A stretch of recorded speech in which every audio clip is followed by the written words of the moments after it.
Buenos días tengan todos. Gracias por estar con nosotros esta vez y estudiar sobre el profeta Isaías. En nombre del Instituto Bíblico Internacional de Texas, le damos la más cordial bienvenida.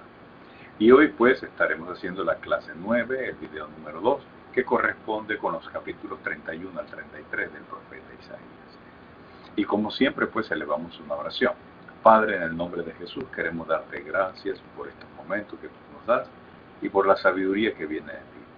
Confiamos en ti todas las cosas y queremos, oh Dios, que nos ilumines, nos protejas y nos guardes y que nos des sabiduría para entender el mensaje del profeta Isaías. Y es en el nombre de Cristo que te damos gracias. Amén. Y pues nos preparamos para tener, como siempre, pues la lectura del libro del profeta Isaías e igualmente también compartimos la diapositiva relativa al curso que estamos haciendo. Y pues nos preparamos para compartirla.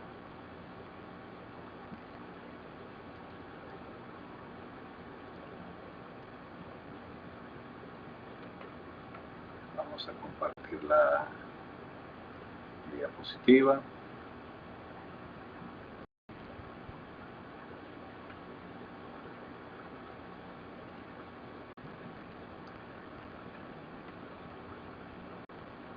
Ya debe estar apareciendo en pantalla, ahí la tenemos.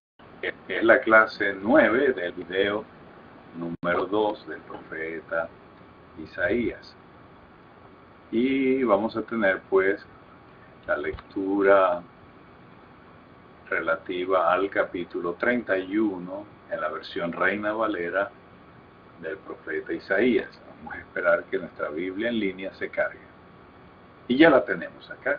Capítulo 31 del profeta Isaías, dice: «Ay de los que descienden a Egipto por ayuda y confíen en caballos, y su esperanza ponen en carros, porque son muchos, y en jinetes, porque son valientes, y no miran al Santo de Israel, ni buscan a Jehová. Pero él también es sabio, y traerá el mal, y no retirará sus palabras. Se levantará pues contra la casa de los malignos, y contra el auxilio de los que hacen iniquidad. Y los egipcios hombres son, y no Dios, y sus caballos carne, y no espíritu. De manera que al extender Jehová su mano, caerá el ayudador, caerá el ayudado, y todos desfallecerán a una. Porque Jehová me dijo a mí de esta manera: como el león y el cachorro del león rugen sobre la presa, y se reúne cuadrilla de pastores contra él, no lo espantarán sus voces, ni se acobardará por el tropel de ellos. Así Jehová de los ejércitos descenderá a pelear sobre el monte de Sión y sobre su collado. Como las aves que vuelan, así amparará Jehová de los ejércitos, amparando, librando, preservando y salvando. Volved a aquel contra quien se rebelaron profundamente los hijos de Israel, porque en aquel día arrojará el hombre sus ídolos de plata y sus ídolos de oro, que para vosotros han hecho vuestras manos pecadoras. Entonces caerá Asiria por espada no de varón, y la consumirá espada no de hombre, y huirá de la presencia de la espada, y sus jóvenes serán tributarios. Y de miedo pasarán su fortaleza, y sus príncipes con pavor dejarán sus banderas, dice Jehová, cuyo fuego está en Sión, y su horno en Jerusalén». Y pues avanzamos, y fíjense, vamos a estudiar un poco del capítulo 31, algunos puntos de nuestro esquema. Dice: Yahvé se opone, o sea Dios, se opone a las alianzas humanas cuando éstas socavan la confianza que su pueblo debe mantener en él. Eso lo vimos en los primeros 4 versos, si más no recuerdan. La gente tenía confianza en las superpotencias de la época para sentirse seguros ante una inminente invasión asiria.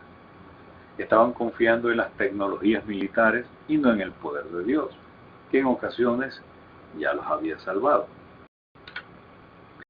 Tenemos algunos pues de los carros de guerra de los que hacía referencia el texto bíblico, que por cierto, para ese entonces solamente Egipto y Asiria que son los países que están, las naciones que están siendo nombradas acá, poseían este tipo de instrumento de guerra. Había carros para lanceros y había carros para arqueros, como podemos observar en estas gráficas. Como elemento usual en este tipo de literatura, donde amenazas y promesas tienden a converger, ahora aparece Yahvé como protector de su pueblo. Y se dice tres cosas que aquí que hará. Él defenderá a Jerusalén, él se encargará de Asiria y él está haciendo un llamado a la conversión. Eso lo vemos en los versículos del 5 al 9. Y pues también pena leer quizás un poco de otras versiones de la Biblia, la versión Nacar-Colunga, los versos del 1 al 4, dice: hay de los que bajan en Egipto en busca de socorro. Recuerden, Reina Valera decía en busca de ayuda, y la confianza de ellos está puesto en los caballos y en los carros, o sea, en la caballería y en las tecnologías militares que usaban carros, en el poderío de los jinetes. En aquellos días, pues, eso era una gran ventaja, poseer eso, pero las ventajas para el profeta Isaías no están en estas cosas. Egipto era famoso por sus carros, y la única potencia que podía hacer frente a Asiria por poseer quizás el mismo nivel de tecnología militar era Egipto. Las naciones pequeñas de la costa sirofenicia palestina confiaban desmesuradamente en ese poder militar. Y el profeta, que es antialianzas totalmente, declara que este no es la esencia de la victoria. Los políticos de Jerusalén estaban enfocados en todo menos en el Dios de su salvación, en el Santo de Israel. Pero Dios sabe esperar su hora y a su tiempo enviará el castigo y mantendrá su palabra relativa a castigo futuro, cuya realización pues se retarda solamente por un acto de misericordia. En realidad Dios dirige el curso de la historia y por tanto de nada sirven poderes que, como el egipcio, son solamente hombres, ayudados de medios materiales o tecnológicos. El hombre es solo carne, al igual que los caballos, no son espíritus. Por tanto, cuando Yahvé se levante para castigar, caerán ambos, tanto el que brinda la protección como el que está siendo protegido. Los versos del 4 al 9, cuando hacen referencia al león que ruge y que está con su cachorro y que están sobre la presa y que están comiendo, y aunque vengan sobre él los pastores, pues no se asusta. Y este fragmento tiene ese carácter de liberación, en contraposición con el anterior, que es de castigo, y de esta manera pues es muy usual en el profeta Isaías que nosotros consigamos la combinación de oráculos, tanto de promesas como de amenazas, porque Dios, aunque está decidido a castigar, también tiene en su corazón tener misericordia. Y Dios sale a defender a Jerusalén como un león sobre su presa, sin hacer caso de los que se opongan. Es una imagen gráfica conocida para aquella época, por lo cual los lectores podían quedar bien impactados sobre la manera como Dios pues va a defender a la ciudad de Jerusalén, y va a defenderla, y no solamente eso, sino que también habla del destino de los enemigos que vienen en contra de él. Y fíjense que habla un poco de los asirios, de lo que va a pasar con los asirios, de las cosas que ellos tienen que vivir. Caerán espada, y esta espada no va a ser de hombre, y Aquí hay algunos eventos que iban a ocurrir un poco más adelante cuando Sennacherib se disponía a invadir Jerusalén. Recuerden que Sennacherib había llegado con sus tropas a la parte norte del reino de Judá, incluso hasta Laquis, pero Yahvé estaba decidido a proteger a Jerusalén en ese momento. Y la idea del horno en Jerusalén puede estar tomada de los capítulos anteriores cuando se habla por asociación de ideas del Ariel. Recuerde que habíamos dicho que Ariel podría significar tanto león de Dios como horno de Dios. Es una imagen bíblica, pues, cuyo fin es manifestar la ira divina, como un horno ardiendo que devora a sus enemigos. Y avanzamos hacia el capítulo 32 del libro del profeta Isaías. Capítulo 32 del libro del profeta Isaías, y tenemos un oráculo mesiánico en sus principios. Dice: he aquí que para justicia reinará un rey, y príncipes presidirán en juicio. Y será aquel varón como escondedero contra el viento y como refugio contra el turbión, como arroyos de aguas en tierra de sequedad, como sombra de gran peñasco en tierra calurosa. No se ofuscarán entonces los ojos de los que ven, y los oídos de los oyentes oirán atentos. Y el corazón de los necios entenderá para saber, y la lengua de los tartamudos hablará rápida y claramente. El ruin nunca más será llamado generoso, ni el tramposo será llamado espléndido. Porque el ruin hablará ruindades, y su corazón fabricará iniquidad para cometer impiedad, y para hablar escarnio contra Jehová, dejando vacía el alma ambiente, quitando la bebida del sediento.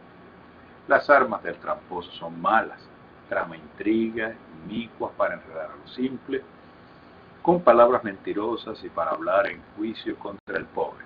Pero el generoso pensará en generosidades, y por generosidades será exaltado.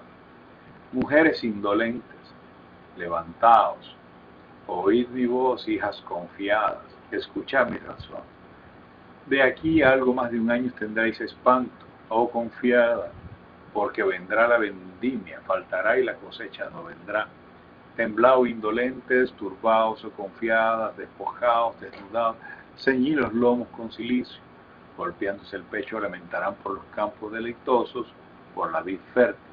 Sobre la tierra de mi pueblo subirán espinos y cardos, y aún sobre todas las casas en las que hay alegría en la ciudad. Porque los palacios quedarán desiertos, y la multitud de la ciudad cesará, y las torres y sus fortalezas volverán cuevas para siempre, donde descansen asnos monteses y ganados hagan majada, hasta que sea sobre nosotros derramado el espíritu de lo alto, y el desierto se convierta en campo fértil, y el campo fértil sea estimado por bosque, y habitará el juicio en el desierto, y en el campo fértil morará la justicia. Y el efecto de la justicia será la paz, y la labor de la justicia reposo y seguridad para siempre. Y mi pueblo habitará en morada de paz, en habitaciones seguras y en recreos de reposo. Y cuando caiga granizo, caerá en los montes, y la ciudad del todo abatida, y la ciudad será del todo abatida. Dichosos vosotros los que sembráis junto a las aguas, y dejáis libre al asno y al ganado. Aquí, en este capítulo, tenemos un oráculo de tipo mesiánico. También se intercala un oráculo contra las mujeres, y hay una especie de oráculo que plantea la restauración de la naturaleza y de la sociedad. Alguien de repente podría pensar que los oráculos son parte de los componentes de algún otro autor, más sin embargo, yo creo que se trata pues de oráculos separados, con propósitos. El primero pues nos está hablando en forma de la venida de un rey justo, donde la futura sociedad y digámoslo así, los israelitas del futuro, del nuevo Israel, estará en manos de gentes equitativas y justas, empezando por el rey y su corte.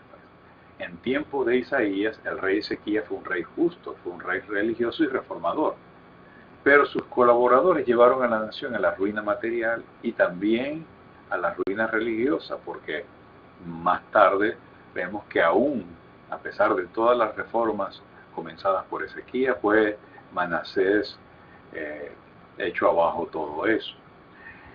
En la perspectiva mesiánica todo cambiará y las clases directoras estarán imbuidas de un sentimiento de justicia y de equidad social. Los príncipes y el rey serán como un abrigo contra el viento. Son imágenes, pues, que dan garantía al pobre, al desvalido, al que necesita auxilio en tiempos de necesidad. De ahí la expresión como corrientes de agua en tierra sedienta, cubriéndolos, pues, o dándoles de sus beneficios como sombra de roca en tierra, como lo hace una roca grande en una tierra desértica. No he tenido esa experiencia, pero hay personas que han estado en el desierto, como algunos de los profesores nuestros, dicen que cuando se está en el desierto, una roca para obtener sombra del ardiente sol es de vital importancia. Es una bendición. De esta manera, pues, se torna como un refugio para el caminante en medio de una tierra desértica. Y también habrá una transformación en el pueblo, de modo que pueda adquirir el sentido de perspicacia espiritual para captar esas cosas que tienen que ver con la fe. En los versos por lo menos del 6 al 8, cuando habla del insensato, que habla de insensateces, ¿verdad? Como dice la versión Nácar Colunga, el profeta recrimina este tipo de proceder. Le está hablando al hombre que no tiene esa fe bien arraigada y por lo tanto esto conduce a una vida despreocupada de las consecuencias morales, de sus deberes básicos, más elementales en la sociedad y de aquellas cosas que tienen que ver con lo establecido en la ley en cuanto a la generosidad, como dar de comer al hambriento y de beber al sediento, sino que al contrario parece que trama aprovecharse de los débiles, de los desvalidos, para buscar obtener alguna ganancia. Lo engaña, pisotea sus derechos. Esta conducta, que al parecer estaba arraigada en la clase noble, es contraria a su propia naturaleza, porque recuerden que los nobles de aquella época eran comúnmente las clases dirigentes de esa sociedad. Y Dios, pues, en este oráculo se dirige contra ellos. De esta manera Dios expresa su carácter en contra de aquellas personas, pues, que teniendo posición de autoridad, o quizás tampoco no teniéndola, pues, hacen uso de artimañas, de trampas y de ruindades para hacer daños a aquellos que son más débiles o desposeídos. Eso contrasta, pues, con lo que hará el rey justo y su corte. Entonces vemos, pues, que por un momento en un oráculo aparece enfocada la justicia de Dios, vertida sobre todos y sobre los más necesitados, y de repente Dios también levanta su oráculo contra los hombres que manifiestan una actitud que a él le desagrada. Las mujeres,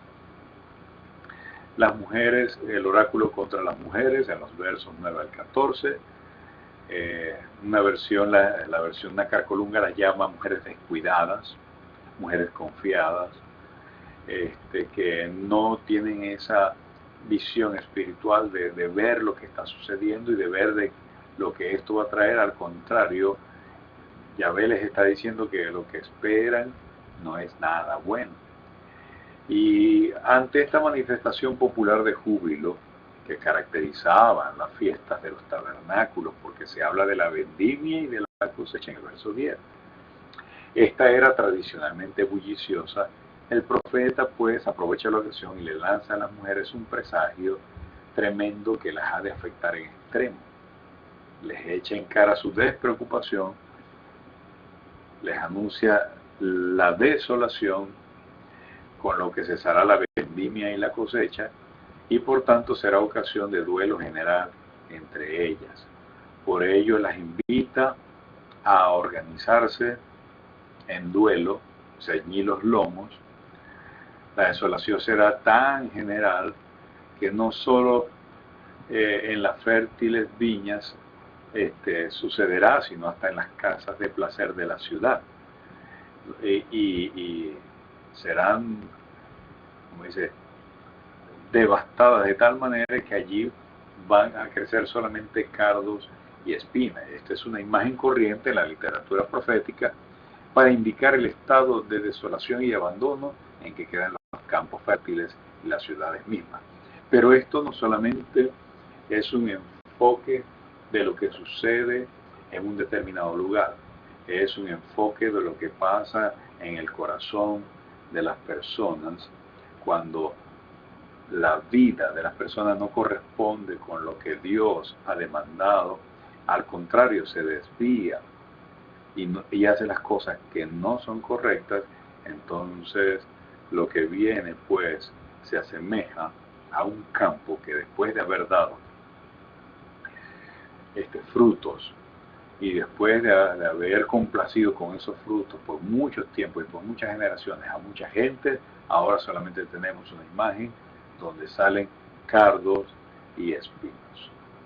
En el corazón de los israelitas ya lo había, y por lo tanto esto se iba a manifestar, se iba a expresar desde lo que estaba dentro de ellos, esa desolación interna que tenían, se iba a manifestar pues en sus propios campos.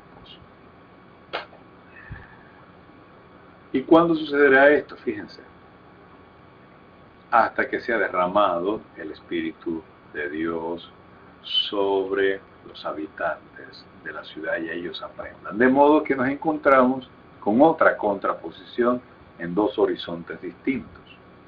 Después de la desolación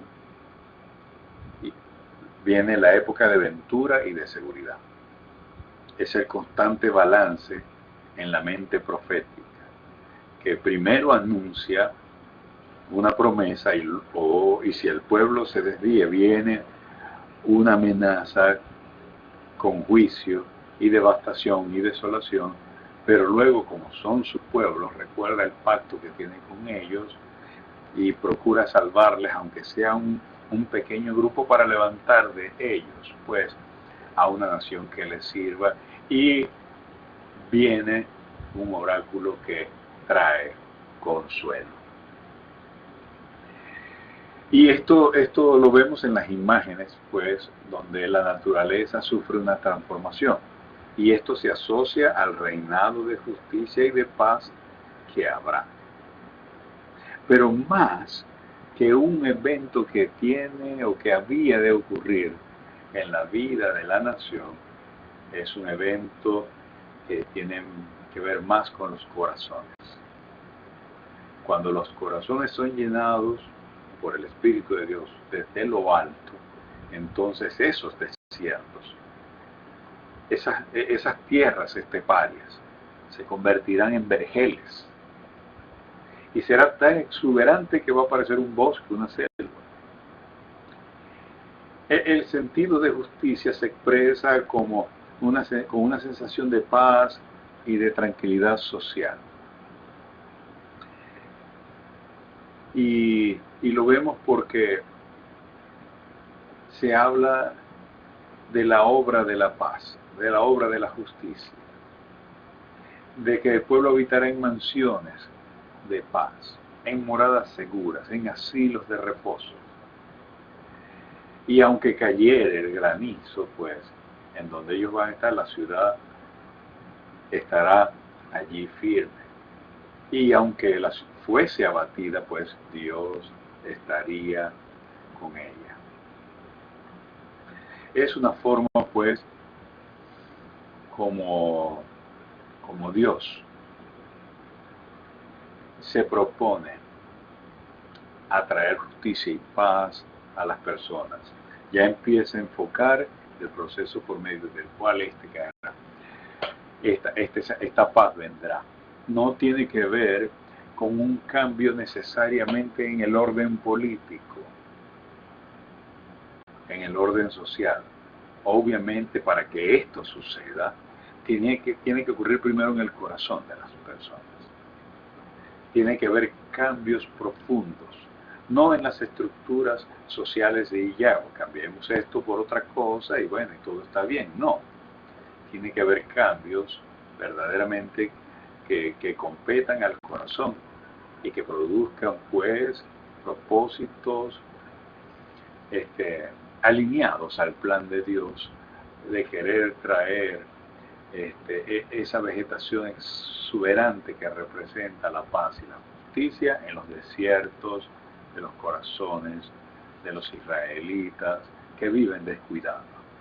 Y en una aplicación práctica para nosotros hoy en día, pues, los corazones que están apartados de Dios, que conocen sus mandatos, pero que aún así les cuesta seguir adelante buscando la causa de Dios, viven en desiertos hasta que un día deciden cambiar y el Espíritu de Dios viene sobre ellos y pues su desierto se transforma en campos de justicia y la persona tiene cambios y estos cambios influyen sobre todo lo que le rodea en su casa, su hogar, su familia y sus hijos.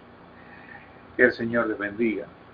Nos estamos viendo en el próximo curso y recuerden, me pueden escribir a mi correo electrónico alier7@gmail.com, donde con gusto pues no solamente responderé a sus preguntas, sino que también evaluaré sus exámenes y todo lo relacionado con este curso. Que Dios les bendiga y les guarde.